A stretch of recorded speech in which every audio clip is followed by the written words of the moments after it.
Buenas tardes, vamos a comentar las lecturas de este quinto domingo del tiempo de Pascua, ciclo C en el cual estamos este año. Hoy, vísperas de domingo, vamos a comentar la primera lectura y mañana domingo comentaremos el Evangelio. Bien, vamos con esta primera lectura, pero antes quería comentar algo. Ahora en el tiempo pascual estamos leyendo el libro de los Hechos de los Apóstoles. Para mí, un libro apasionante, un libro que me encanta. ¿Por qué? Porque nos habla de la Iglesia, nos habla de la primitiva Iglesia. Esa primitiva Iglesia que tiene que ser para nosotros el espejo donde tenemos que mirarnos para seguir el ejemplo de cómo trabajaban los primeros cristianos.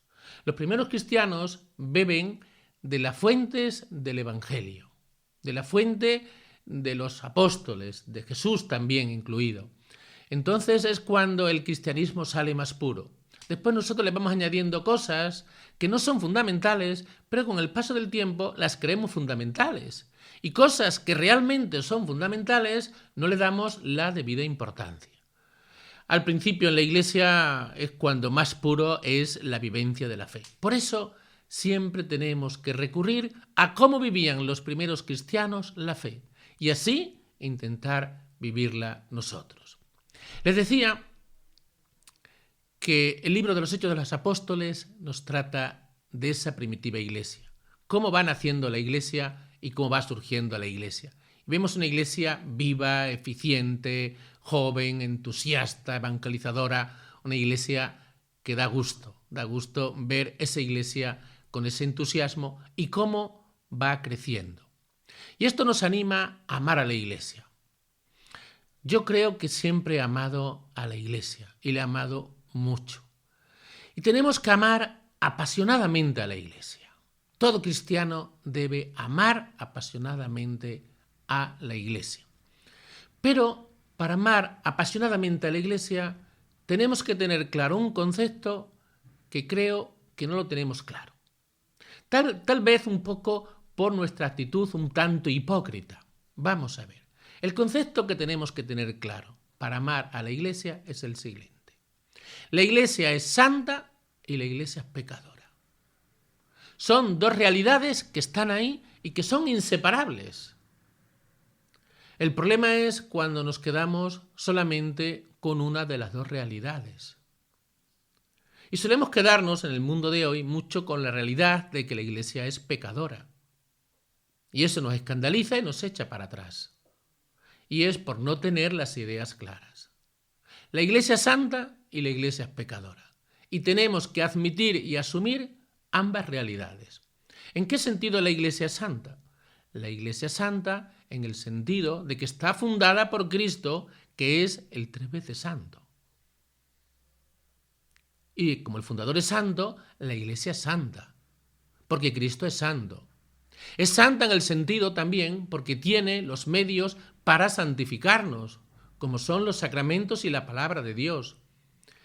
Y los sacramentos no vamos a encontrarlos en ningún otro lugar que no sea la Iglesia. Esto lo tenemos que tener muy presente. Y además, muchos de sus miembros son santos, los que están ya en el cielo. No voy a decir nada de los que están aquí en la tierra, que todos somos pecadores. Pero hay muchos que ya han alcanzado la gloria de la santidad y están en el cielo. Pero a la vez, la Iglesia es pecadora.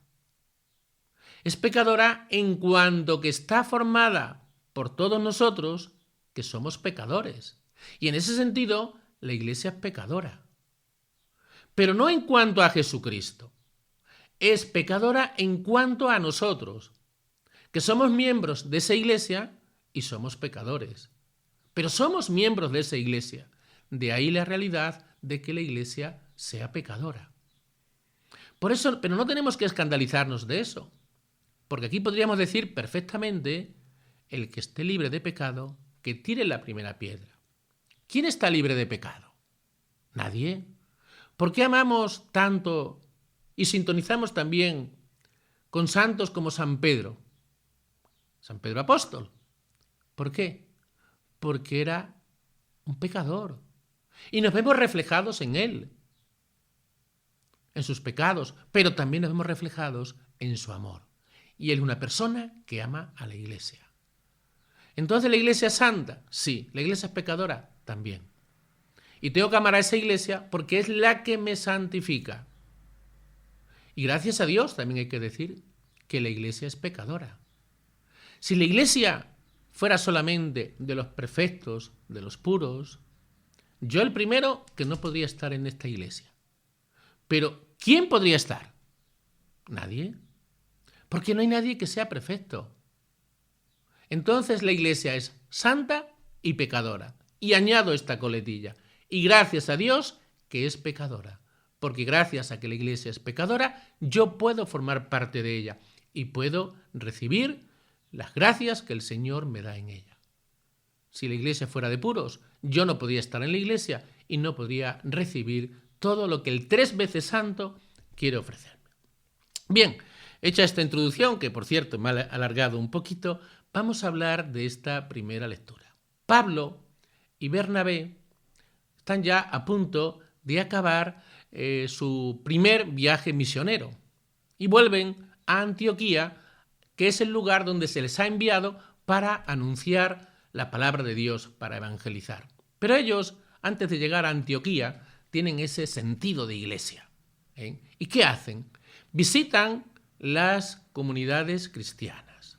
Aquí, en la lectura de hoy, tenemos una gran enseñanza. Una enseñanza que yo creo que el mundo de hoy no lo valora lo suficiente, al menos en cierto sentido. Vamos a ver, ¿qué es lo que hacen Pablo y Bernabé cuando van evangelizando por todos estos lugares que nos ha relatado la lectura de Pisidia, Panfilia, Perge, todos estos lugares? ¿Qué es lo que hacen ellos? Habían recibido un mandato de Jesús, que había sido: id por el mundo anunciando el Evangelio. Y ese mandato, Pablo y Bernabé lo reciben de la iglesia de Antioquía, que vayan a evangelizar. Pero, ¿se limitan a evangelizar? ¿O hacen algo más? Hacen algo que ellos, en cierta manera, ya habían visto que Jesús había hecho. ¿Y qué es eso? Crean comunidades. ¿Qué fue lo que hizo Jesús? Jesús no fue un francotirador que iba por libre sin nadie él solo. No. Él creó una comunidad, la comunidad de los apóstoles, y aparte de los apóstoles, muchos discípulos y discípulas que viajaban con él y que pertenecían, digamos, al grupo, a la comunidad de Jesús. Esa comunidad que después se lanzaría a evangelizar y que Jesús preparó con mucho mimo. Pues lo mismo que hizo Jesús, preparar a los apóstoles con mucho mimo, que nos dice el Evangelio, que él les hablaba a los demás en parábolas, pero que incluso así, hablándoles en parábolas a los demás, los apóstoles no se enteran y muchas veces no comprenden. ¿Y qué hace Jesús? Los reúne a partes y les explica las parábolas. O sea, Jesús los va preparando, los va formando, va creando una comunidad, va creando una conciencia de iglesia. Pues bien, eso es lo que hacen estos dos grandes evangelizadores, Pablo y Bernabé. Van a anunciar la palabra de Dios, pero a la vez crean comunidades. Y esto es fundamental. Y esto es lo que tal vez el mundo de hoy no sepa ver. ¿Por qué digo eso? Porque algunas veces muchos cristianos quieren vivir la fe como algo particular, como algo privado, algo que yo tengo con Dios, una relación personal con Dios, que sí, que está ahí. Pero esa fe personal que yo tengo, que el Señor me ha dado, porque no olvidemos que la fe es un don de Dios, Dios quiere que la vivamos en comunidad. Es algo personal, pero que yo tengo que vivir en comunidad, que yo tengo que alimentar en comunidad. Y no puedo prescindir de la comunidad. ¿Por qué? Porque el Señor ha querido que viva en comunidad. Y esas primeras comunidades, de los primeros cristianos, de estos pueblos, Pisidia, Panfilia, Perge, etcétera, que nos narra la primera lectura, es el equivalente a las parroquias que hay en las ciudades, en los pueblos, en los distintos lugares repartidas por el mundo entero, donde se vive la fe. Y se vive la fe en comunidad. Y eso lo hicieron muy bien Pablo y Bernabé. Pablo y Bernabé van anunciando el Evangelio. Están una temporada en un pueblo, pero ellos tienen una gran conciencia misionera y quieren que todo el mundo conozca el Evangelio. Para ellos, lo fácil habría sido: hemos anunciado el Evangelio, por ejemplo, en Perge, que ahí tuvieron un éxito grandísimo. Bueno, pues ya hemos formado aquí una comunidad, ya aquí somos aceptados, aquí ya la gente vive la fe, los gentiles, por cierto, viven ya la fe, pues nos quedamos aquí cómodamente y tranquilamente. No hacen eso Pablo y Bernabé.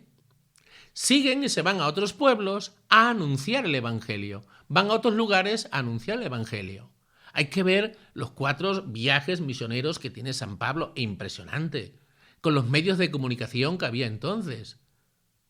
Y sin embargo recorrió varias naciones consideradas hoy, ¿no? La zona de Turquía, de Grecia, de Italia, de Israel, el norte de África. Recorrió muchísimo con aquellos medios para anunciar el Evangelio. Pero ese afán misionero que tiene San Pablo es compensado con otra cosa. Él no se desentiende de en esos lugares donde él ha anunciado el Evangelio. ¿De qué sirve anunciar el Evangelio en un lugar si después, en ese lugar, con el tiempo, la fe se va a ir apagando y la fe se va a ir perdiendo? ¿De qué sirve anunciar el Evangelio? ¿Qué es lo que hace San Pablo? Anuncia el Evangelio, pero después crea una comunidad y pone al frente a los presbíteros, que son los sacerdotes. Presbítero significa anciano, persona adulta, persona madura, persona con experiencia, que son los que van a llevar esas comunidades.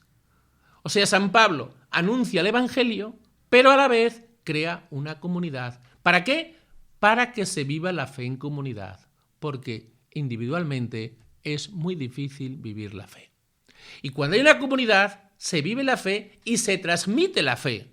No solamente se vive, sino que también se transmite. Recuerdo, en cierta ocasión, con esto voy a acabar, un obispo que estaba en misiones. Yo entonces era seminarista. Y este obispo nos dijo algo que a mí se me quedó grabado. Él nos dijo, esto ya lo he contado en muchas ocasiones, porque me parece un ejemplo muy clarificador. Decía este obispo: prefiero que me venga un misionero sacerdote que 10 misioneros laicos, aunque sean médicos, sean enfermeros, sean ingenieros, tengan los títulos que tengan. Y pueden realizar una labor impresionante allí en las misiones, donde no hay de nada. Pero él se mantenía en que prefería un sacerdote.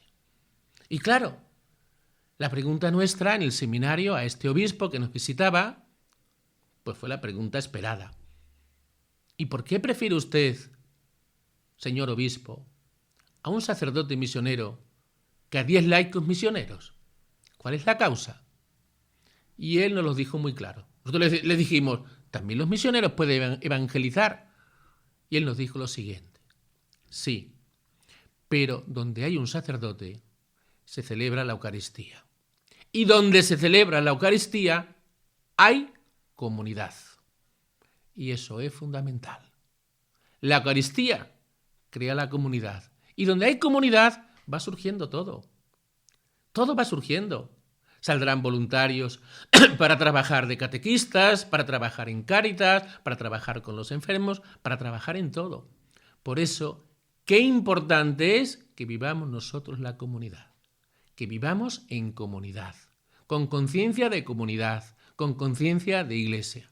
El cristiano no es un francotirador que vive la fe aislado de todos. No, la fe hay que vivirla en comunidad, aceptando, los defectos y las virtudes de todo el mundo. ¿Que tienen defectos? Sí, pero tenemos que asumir que la iglesia es pecadora. Y así no tendremos problemas de convivir en la iglesia, de vivir en comunidad. Esto es fundamental para la fe. Es fundamental que tengamos claro la primera idea de esta homilía, que la Iglesia es santa y es pecadora, y que los primeros evangelizadores no se limitaron a anunciar el Evangelio. Aparte de anunciar el Evangelio, fueron creando comunidades. ¿Para qué? Para asentar esa fe, para que esa fe se fuese fraguando, para que esa fe se fuese viviendo. Pues pidámosle al Señor, en este quinto domingo de Pascua, que nos ayude a entender estos conceptos, que la Iglesia es santa y la Iglesia es pecadora, que tenemos que evangelizar, pero que también tenemos que vivir nuestra fe en comunidad. Que así sea. Adiós.